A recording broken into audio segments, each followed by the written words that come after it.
नाम भक्ति क्या है, गुरु भक्ति क्या है, ये जानने के लिए सबसे पहले हमें भक्ति को समझना ज़रूरी है। हम अपने अपने मतानुसार, विवेक के अनुसार बहुत सारी भक्तियाँ अपनाते हैं। इसी तरह कुछ जीवात्माएं गुरु भक्ति अपनाती हैं। गुरु भक्ति में हमें एक वक़्त के पूर्ण संत होते हैं जो हम पर दया करते हैं, हम पर कृपा करते हैं। और वो कृपा करते हैं किस तरह, हमें एक नाम देते हैं जिसे आप शब्द कह सकते हैं। वो हमें शब्द देते हैं और कहते हैं इस शब्द की भक्ति करो, नाम की भक्ति करो। तो वो पहले हमें ये शब्द देते क्यों हैं ये जानना ज़रूरी है। जैसे परमात्मा की जब राजी होती है हमारे ऊपर तो वो हमें बहुत सारी चीज़ें देता है। इसी तरह जब हम सतगुरु के वाणी में रहते हैं, सतगुरु का कहा मानते हैं, सतगुरु के बताए गए तरीके को अपनाते हैं, तब सतगुरु भी हमारी यही जो कोशिश है इसे देखकर हमें नाम देते हैं, जैसे मैंने बताया। और इस नाम के साथ हमें वो जुड़ने का तरीका और साधन भी समझाते हैं। तो ये गुरु भक्ति कहलाती है। ध्यान रखिए, यही गुरु भक्ति कहलाती है।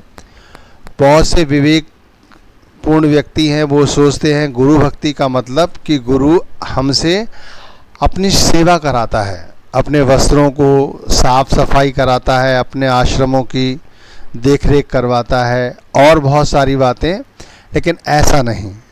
जो पूर्ण संत हैं उनका सिर्फ एक ही ज्ञान है, एक ही भक्ति है, वो है नाम भक्ति। अब इस नाम भक्ति कैसे की जाती है, गुरु भक्ति कैसे की जाती है, यही प्रश्न है। तो सतगुरु द्वारा दिए गए नाम की भक्ति बड़ी ही सहज और सरल है। सबसे पहले तो ये जान लेना बहुत आवश्यक है। दुनिया में जितनी भी भक्ति आप करोगे उसके लिए आपको बहुत कुछ खर्च करना पड़ेगा। यहाँ तक कि जो हमारा विवेक है वही हमें ये भक्ति सब करने नहीं देता। लेकिन जब हम अपने आप को सतगुरु के सपुर्द कर देते हैं तब ये हमारी भक्ति और सहज हो जाती है। कैसे? अन्य भक्तियाँ जो हैं हमें बाहर की ओर ले जाती हैं, जबकि सतगुरु की भक्ति, नाम की भक्ति हमें आंतरिक चढ़ाई की ओर ले जाती है। आंतरिक चढ़ाई से मतलब है कि हमारी आत्मा 9 द्वारों से ऊपर उठना शुरू करती है। हमारे शरीर के अंदर 9 द्वार हैं, 2 आँखों के, 2 कानों के, 2 नाक के, 1 मुंह का, 2 नीचे मलमूत्र के।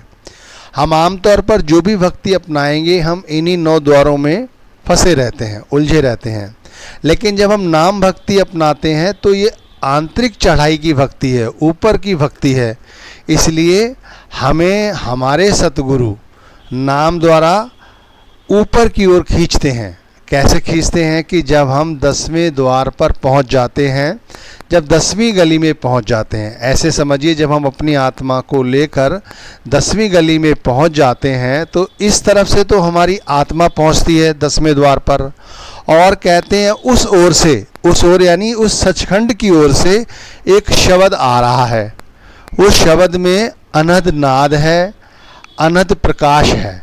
वो उधर से आता है और इधर से हमारी आत्मा होती है। तो इन दोनों का जो मिलन है वो आज्ञा चक्र पर होता है, जिसे 10वां द्वार आप कह सकते हैं। जब यहाँ पर दोनों का जो मिलन होता है तो जो अनहद शब्द है वो हमारी आत्मा को अपने साथ मिलाकर सचखंड की ओर ले चलता है।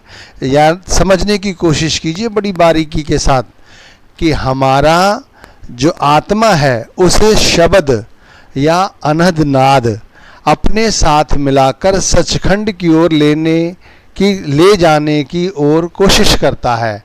तो जब हम उस ओर चलते हैं तो यही नाम भक्ति कहलाता है। ध्यान रखिए, और कोई नाम भक्ति नहीं है, यही नाम भक्ति है।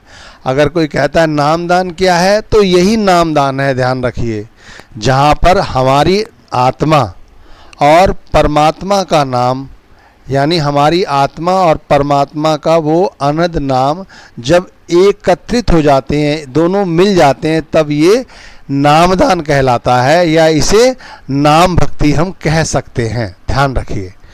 तो ये अनद नाम, अनद नाद और अनद में जो प्रकाश है ये हमारी आत्मा को सचखंड की ओर ले जाता है, क्योंकि हमारी आत्मा सचखंड की रहने वाली है, शब्द भी सचखंड का रहने वाला है, तो ये हमें उस ओर ले जाता है। ध्यान रखिए, पृथ्वी पर जब हम चारों ओर नज़र दौड़ाते हैं तो हमें यहाँ 5 तत्व मौजूद दिखाई देते हैं। कौन कौन से?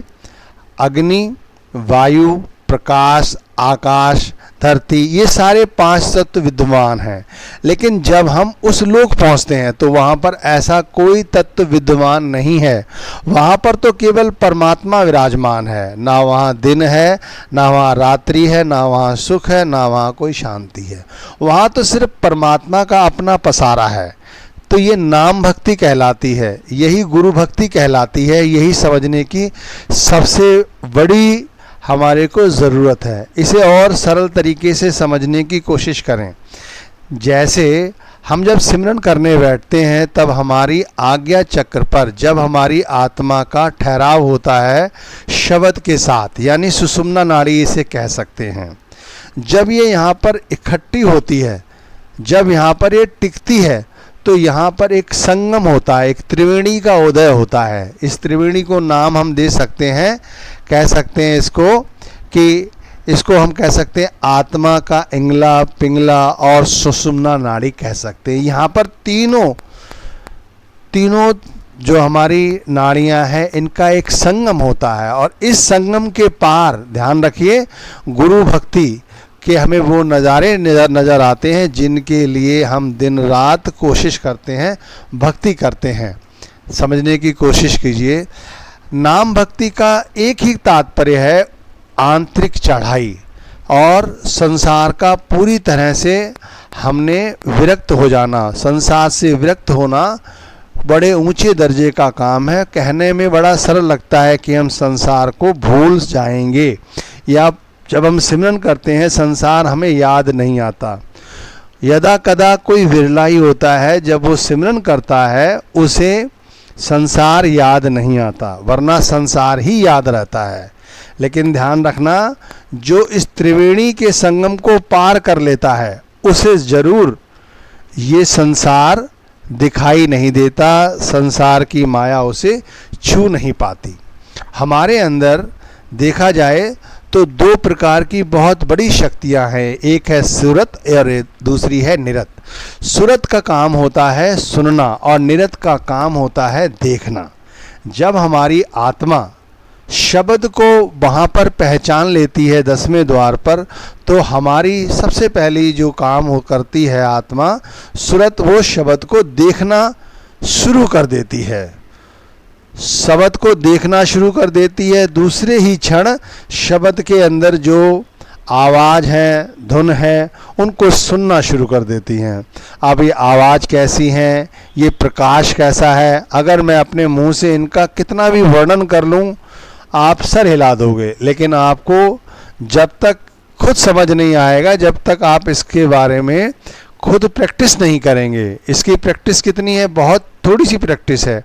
आपको बैठ जाना है, बैठने के बाद आज्ञा चक्र पर 10वें द्वार पर अपनी आत्मा को ज़्यादा से ज़्यादा देर के लिए इकट्ठा करके रोकना है। वहाँ पर जब तक रोकना है जब तक कि शब्द आकर हमारी आत्मा को अपने साथ ना मिला ले, क्योंकि आत्मा अकेली पड़ जाती है इसलिए नीचे गिर जाती है। आत्मा को वहाँ पर कोई ठहराव नहीं मिलता। हम थोड़े समय के लिए अपने सद्गुरु के स्थूल शरीर को देखते हैं, लेकिन फिर भी क्योंकि ये लंबा समय है, यहाँ पर बहुत लंबे समय के लिए ठहराव की आवश्यकता है, इसलिए हमें वहाँ पर शब्द के साथ अपनी आत्मा को जोड़ना अति आवश्यक है। ध्यान रखिए, तभी तो कहा गया है जो लोग सद्गुरु के नूरानी स्वरूप को देखना शुरू कर देते हैं वो यहाँ पर बहुत लंबे समय तक टिक जाते हैं। ये बात सच है। सद्गुरु का नूरानी स्वरूप क्या है? सद्गुरु का नूरानी स्वरूप ये शब्द ही है और कोई नहीं। ध्यान रखिए, ये शब्द ही है जिसके अंदर ज्योति है, जिसके अंदर प्रकाश है। यही नाम भक्ति है, यही गुरु भक्ति है और कुछ नहीं। अब आप थोड़ी सी और इसके बारे में विश्लेषण से समझने की कोशिश करें। जब हम चौकड़ी लगाकर बैठते हैं तब हमारे सामने क्या अवस्थाएं आती हैं? हमारे सामने 4 अवस्थाएं होती हैं। एक होती है जागृत अवस्था, एक होती है स्वप्न अवस्था, तीसरी होती है सुषुप्ति और चौथी होती है तुरिया। धीरे धीरे जानने की कोशिश करें। जैसे मैं जाग रहा हूँ, आपसे बात कर रहा हूँ, आप सुन रहे हैं, ये जागृत अवस्था हो गई। एक होती है स्वप्न, जब हम लेटे हुए हैं और कोई स्वप्न देख रहे हैं, या बैठे बैठे भी स्वप्न देख रहे हैं बहुत से लोग, ये स्वप्न की अवस्था हो गई। तीसरी होती है सुषुप्ति, जिसके अंदर गहरी नींद आ जाती है, फिर हमें कोई स्वप्न नजर नहीं आता। ध्यान रखिए, हमारा काम यहीं से बनना शुरू होता है।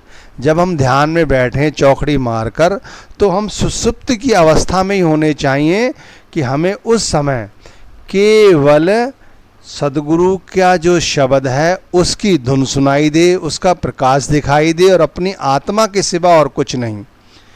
ध्यान रखिए, और कुछ नहीं। ये सुषुप्ति ही हमारे लिए सबसे बड़ी सहायक सिद्ध होती है। और जब सुषुप्ति पक जाती है, ध्यान रखिए कि सुषुप्ति की अवस्था हमारे अंदर जागृत हो जाती है, तो तुरिया जागती है। तुरिया में क्या होता है? हम समाधि की अवस्था में पहुंच जाते हैं। समाधि की अवस्था में पहुंचते ही हमारी आँखों के नीचे का जो भी स्थान है, जो भी हमारे हाथ पैर सब सुन्न हो जाते हैं। यहाँ पर फिर हम चाहे कितनी देर बैठे रहें। लोग कहते हैं ना कि हमारी गर्दन में दर्द हो रहा है, हमारे कमर में दर्द हो रहा है, हमारा मन जो है नहीं लग रहा। ये सब उन्हीं लोगों के साथ होता है जो तुरिया तक कभी नहीं पहुँचे। जो तुरिया तक पहुँच गए, जिनकी समाधि लग गई, वो फिर आराम के साथ अपनी गुरु भक्ति कर सकते हैं, नाम भक्ति कर सकते हैं। ध्यान रखिए, तो हमें इन चारों अवस्थाओं का बहुत फ़ायदा उठाना है। ज़्यादा से ज़्यादा कोशिश करनी है कि अपने सदगुरु द्वारा दिए गए नाम के साथ जुड़े रहें। ध्यान रखिए, क्योंकि उस परमात्मा का क्या रंग और क्या रूप और क्या भक्ति है, ये हमें जब ही समझ में आएगी जब हम सदगुरु की भक्ति करेंगे। सदगुरु की भक्ति का मतलब है सबसे पहले वहीं से केजी की क्लास से शुरू करना पड़ेगा कि हमें सिमरन को पूरा वक़्त देना पड़ेगा। सिमरन का वक़्त देंगे, आज्ञा चक्र पर सबसे पहले सदगुरु के स्थूल शरीर के साथ ही अपने आप को रोकने की कोशिश करें। जैसे जैसे हमें आज्ञा चक्र पर 10वें द्वार पर हमें अनद शब्द या अनद शब्द का प्रकाश दिखाई दे, तो वो हमारी आत्मा को अपने आप ही लपेट लेगा। ध्यान रखिए, और फिर उस ओर ले चलेगा। यही नाम भक्ति है, यही